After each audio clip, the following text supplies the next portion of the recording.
जय भीम साथियों। राष्ट्रपति द्रौपदी मुर्मू जी का कहना है कि बाबा साहब भीमराव अंबेडकर जी का मानना था, किसी भी समाज की प्रगति समाज के निचले तबके के लोगों की प्रगति पर निर्भर करती है।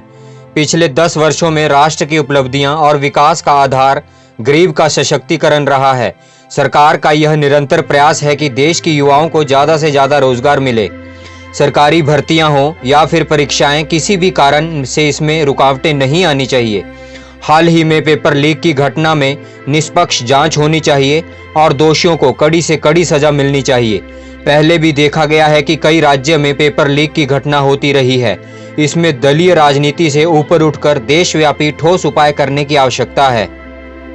राष्ट्रपति द्रौपदी मुर्मू जी ने भारत के संविधान की ताकत को बताते हुए कहा कि बीते दशकों में हार चुनौती कसौटी पर खरा उतरा है।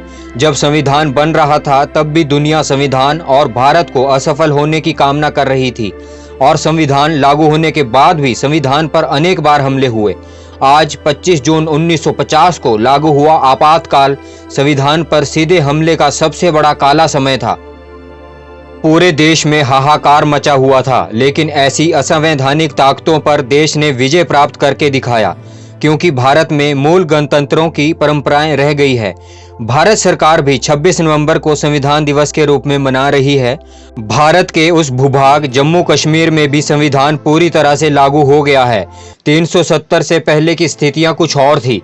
राष्ट्र की उपलब्धियों के निर्धारण इस बात से होता है कि हम संविधान का पालन कितनी निष्ठा से कर रहे हैं।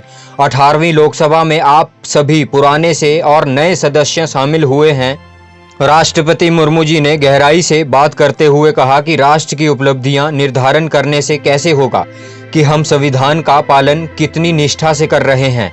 18वीं लोकसभा से सभी पुराने नए सदस्य शामिल हुए हैं। आज वाला समय भारत के लिए बहुत अनुकूल है। आने वाले समय में सरकार क्या नीतियां बनाती है, संसद क्या निर्णय लेती है, इस पर पूरे विश्व की निगाहें टिकी हुई है। इस अनुकूल समय का अधिक से अधिक लाभ देश को मिले, यही दायित्व सरकार के साथ साथ संसद के सदस्यों का भी होना चाहिए। जय भीम, जय संविधान, जय भारत, नमो बुद्धाय।